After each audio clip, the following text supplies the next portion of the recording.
Assalamualaikum warahmatullahi wabarakatuh. Selamat siang semuanya. Alhamdulillahirrabbilalamin.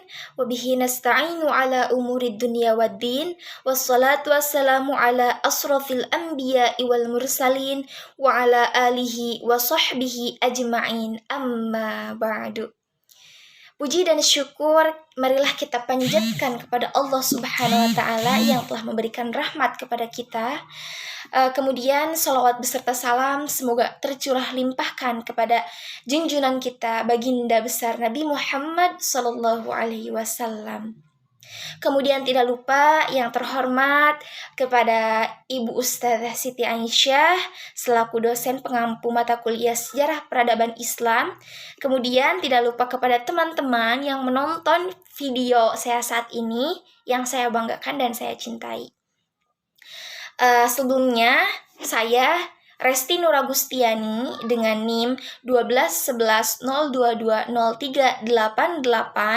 Saya berada di kelas 1D jurusan Pendidikan Bahasa Arab, Fakultas Tarbiyah dan Keguruan. Saya di sini akan menjelaskan atau menerangkan sedikit materi tentang dinasti Ayyubiyah untuk melaksanakan tugas atau UAS dari Ustadzah Siti Aisyah.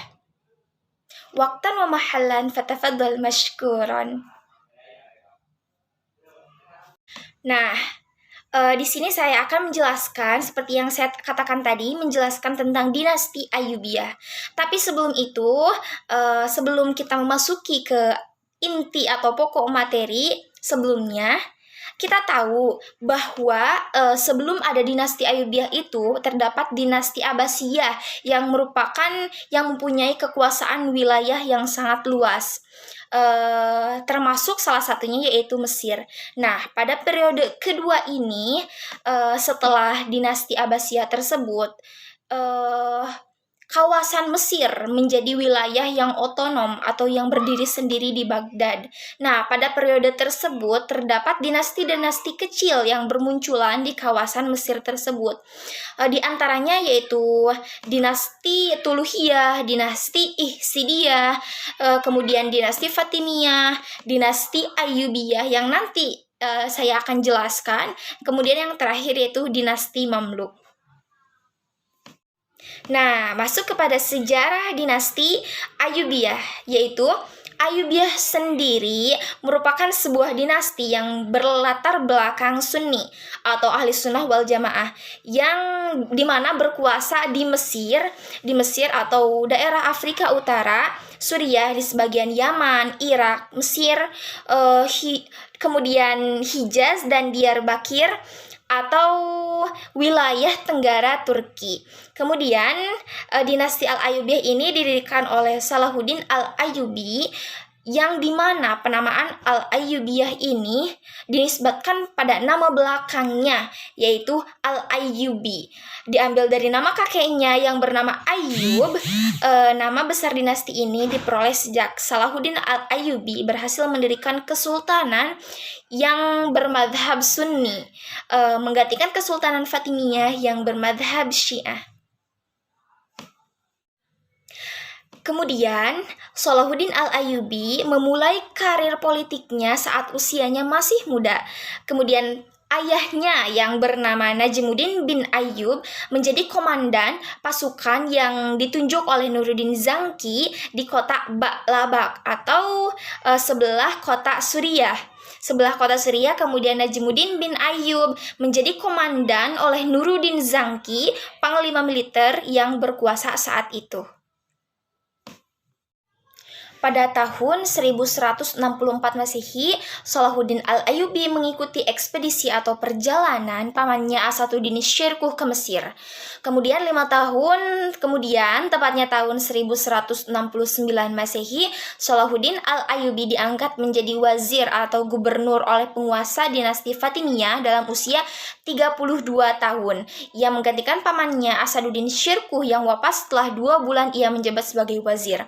Sebagai Perdana Menteri, Salahuddin Al-Ayyubi diberi gelar yaitu Al-Malik An-Nasir yang artinya penguasa yang bijaksana.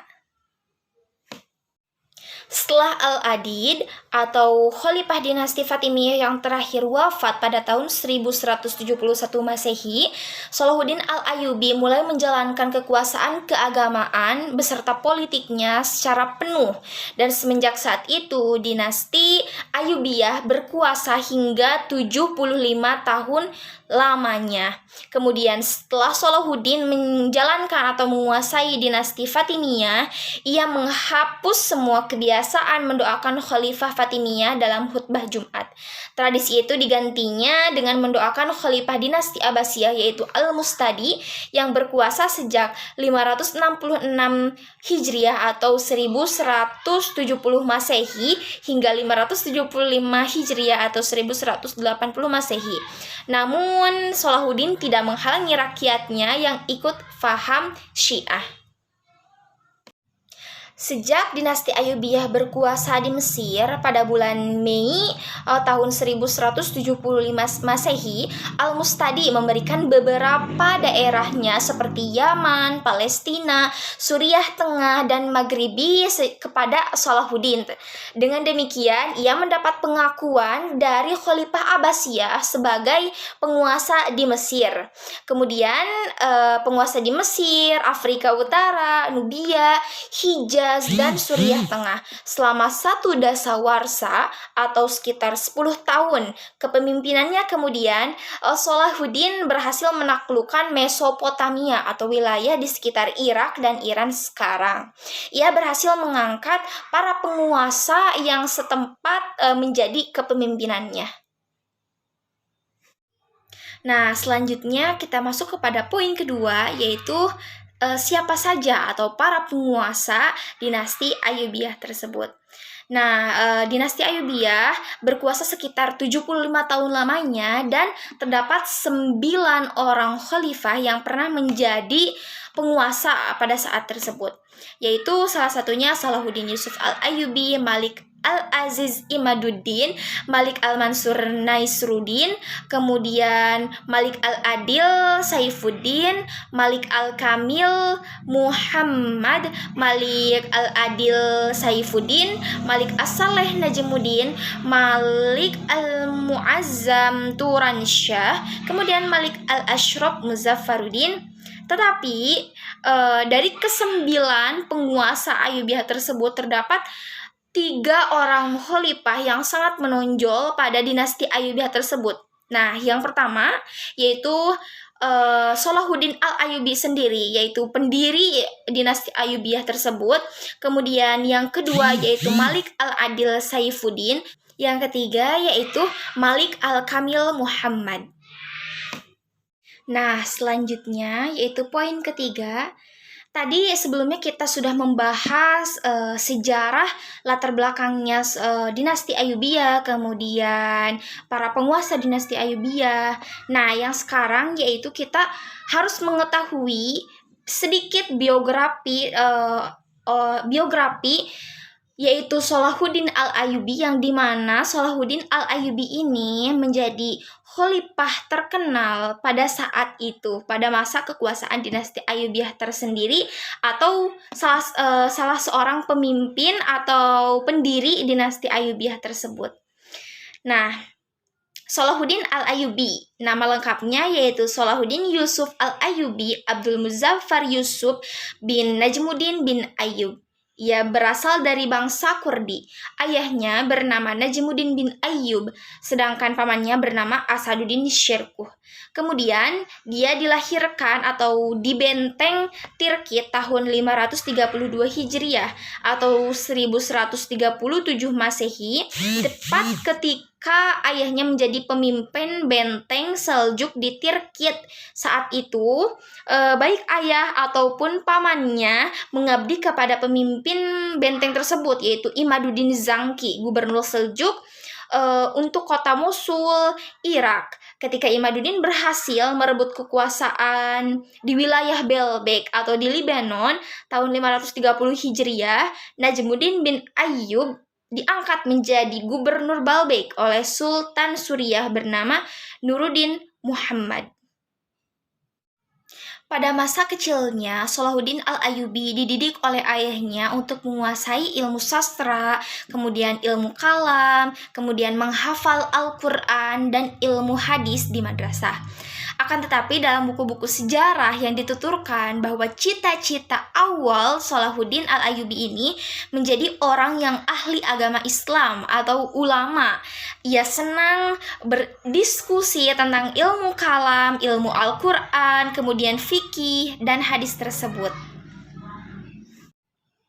Karakter kuat Salahuddin Al-Ayyubi sudah terlihat sejak ia masih kecil. Ia memiliki sikap yang rendah hati, santun, dan penuh belas kasih. Kemudian dia tumbuh di lingkungan keluarga yang agamis, akan tetapi juga kesatria. Selain mempelajari ilmu-ilmu agama, Salahuddin mengisi masa mudanya dengan menekuni teknik perang, kemudian strategi perang, kemudian dunia politik juga. Setelah itu ia melanjutkan pendidikannya di Damaskus untuk menekuni teologi Sunni. Ya, proses tersebut berlangsung selama sekitar 10 tahun di lingkungan Istana Nuruddin Muhammad. Kemudian dunia kemiliteran semakin diakrabinya setelah Sultan Nuruddin menempatkannya sebagai kepala divisi militer di Damaskus. Kemudian pada umur 26 tahun Salahuddin sudah bergabung dengan pasukan pamannya yaitu Asaduddin Syirkuh. Ketika itu Gubernur Suriah atau Nuruddin Zanki menugaskan Syirkuh memimpin sebuah pasukan muslimin ke Mesir sekaligus membantu Perdana Menteri Syawar atau masa dinasti Fatimiyah untuk menghadapi pemberontak Dirgam. Setelah itu misi tersebut berhasil sehingga Syawar kembali menjabat sebagai Perdana Menteri tahun 560 Hijriah atau 1164 Masehi. Nah, pada tahun 1169 Masehi ini, Salahuddin diangkat menjadi panglima menggantikan pamannya yang meninggal dunia. Salahuddin semakin menunjukkan kepiawaiannya sebagai pemimpin. Ia mampu mengarahkan dan mengorganisasi pasukannya serta memperkuat pertahanan di Mesir, terutama untuk menghadapi kemungkinan sebuah bala tentara salib. Serangan pasukan salib ke Mesir berkali-kali mampu dihalanginya atau dipatahkannya. Nah, impian kaum muslimin untuk bersatu akhirnya tercapai pada bulan September 1174 Masehi. Salahuddin Al-Ayyubi telah menaklukkan dinasti Fatimiyah yang di Mesir untuk patuh kepada dinasti Abbasiyah di Baghdad. Kemudian dinasti Ayyubiyah akhirnya berdiri di Mesir menggantikan dinasti sebelumnya yang beraliran atau bermadhab Syiah. Keberhasilan Salahuddin dalam menghadapi atau memimpin Mesir itu membuat Nuruddin Zanki sangat cemburu atau sangat khawatir tersaingi. Akibatnya hubungan mereka memburuk. Kemudian tahun 1175 Masehi, Nuruddin ini mengirim pasukan untuk menaklukkan Mesir, tetapi gagal karena ia meninggal saat armadanya sedang dalam perjalanan. Tampuk kekuasaan diserahkan kepada putranya yang masih sangat muda. Kemudian Salahuddin pernah berangkat ke Damaskus untuk mengucapkan bela sungkawa. Nah, kedatangan tersebut banyak disambut dan dieluk-elukan di Damaskus. Yang akhirnya 3 tahun kemudian, raja muda tersebut sakit dan meninggal dunia. Kemudian posisinya langsung digantikan oleh Salahuddin Al-Ayyubi yang sudah dikenal dan banyak dikenal di kalangan Islam pada saat itu, di seluruh umat Islam secara luas. Ia diangkat menjadi khalifah di Suriah dan di Mesir. Pergantian kekhalifahan itu sendiri itu dilakukan Salahuddin Al-Ayyubi secara terhormat. Ia menikahi janda mendiang. Kemudian Sultan demi menghormati keluarga dinasti sebelumnya, ia memulai kepemimpinannya dengan menghidupkan kembali perekonomian, menata kembali sistem kemiliteran, dan menaklukkan negara-negara muslim yang kecil agar bersatu melawan pasukan salib. Nah, impian bersatunya bangsa Muslim tercapai setelah September 1174 Masehi. Salahuddin berhasil menundukkan dinasti Fatimiyah tersebut di Mesir agar patuh kepada dinasti Abbasiyah di Baghdad. Nah, dinasti Ayyubiyah ini akhirnya berdiri di Mesir menggantikan dinasti Fatimiyah yang bermadhab Syiah. Nah, pada usia 45 tahun, Salahuddin telah menjadi orang yang paling berpengaruh di dunia Islam. Kemudian selama kurun waktu 12 tahun lamanya ia berhasil mempersatukan Mesopotamia, Mesir, Libya, Tunisia, wilayah barat, Jazirah Arab dan Yaman di bawah kekhalifahan Ayyubiyah tersebut. Kemudian kota Damaskus di Syria dijadikan sebagai pusat pemerintahannya. Sebagai pusat kota Damaskus di Syria dijadikan sebagai pusat pemerintahan, Salahuddin kemudian meninggal. Salahuddin meninggal di Damaskus pada tahun 1193 Masehi pada berusia 57 tahun. Nah, sebelum kita berakhir di sini tadi ketika Salahuddin Al-Ayyubi meninggal pada tahun 1193, kepemimpinannya itu sangat Masya Allah tabarakallah ya teman-teman.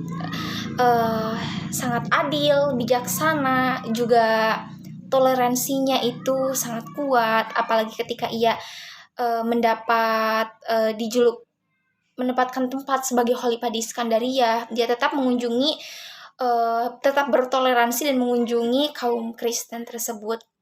Kemudian yang kita harus jangan lupa akan kepiawannya juga atau keperwiraannya juga. Nah, salah satunya yaitu pada saat itu sebagai khalifah pertama dinasti Ayyubiyah, Salahuddin berusaha menyatukan seluruh provinsi Arab, terutama di Mesir dan Syam di bawah satu kekuasaan. Yang akan tetapi namun usahanya ini banyak sekali mendapat rintangan dan penguasa yang merasa kedudukannya tersebut terancam karena kepemimpinan Salahuddin.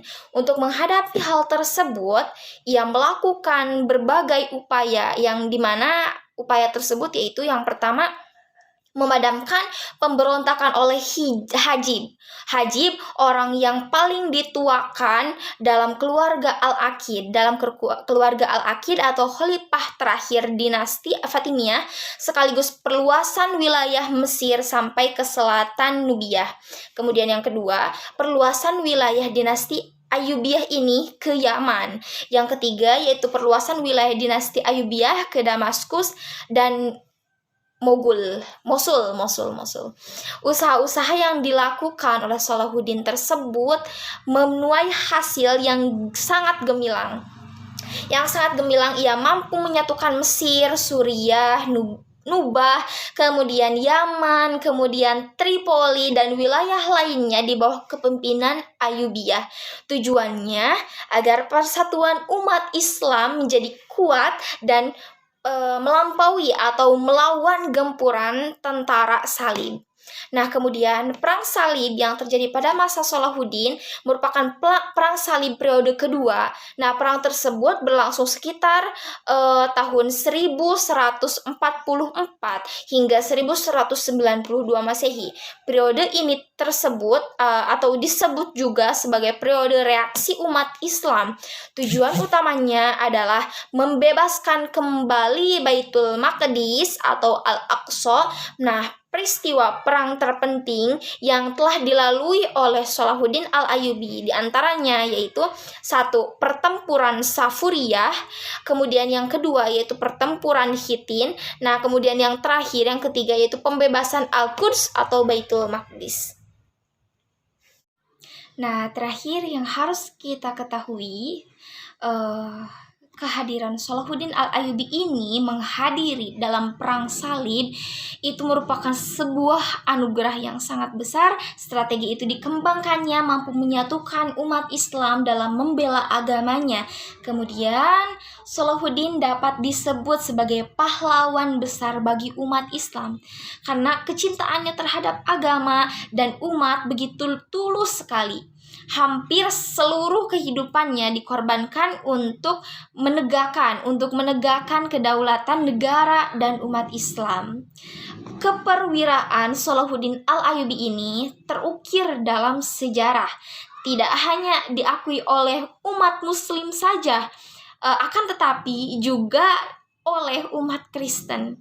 Masya Allah, tabarakallah, teman-teman. Itulah yang dapat saya sampaikan. Kesimpulannya mungkin kita tidak boleh, kita harus mengenang sejarah-sejarah pada masa terdahulu, apalagi para pemimpin, para penguasa yang sudah menyebarkan atau mengorbankan harta, keluarga, bahkan nyawa demi memperjuangkan Islam, agama kita tercinta. Oleh karena itu, kita sebagai penerus bangsa, generasi umat beragama Islam, kita harus terus belajar mengenai pendidikan agama Islam secara terus-menerus. Kemudian kita harus mematuhi ajaran-ajaran yang disampaikan oleh Islam tersebut dan menjauhi semua larangan-larangan sebisa kita dengan niat dan keteguhan hati kita untuk menjadi sosok muslim atau muslimah sejati demi agama kita, agama Islam dan bangsa kita, yaitu bangsa Indonesia. Baik, mungkin hanya itu yang dapat saya sampaikan. Kurang lebihnya mohon minta maaf dengan sangat. Mudah-mudahan dimaafkan, terutama oleh Ustadzah Siti Aisyah selaku dosen tercinta kami, yaitu Matkul Sejarah Peradaban Islam. Akhir kalam, billahi taufik wal hidayah. Wassalamualaikum warahmatullahi wabarakatuh.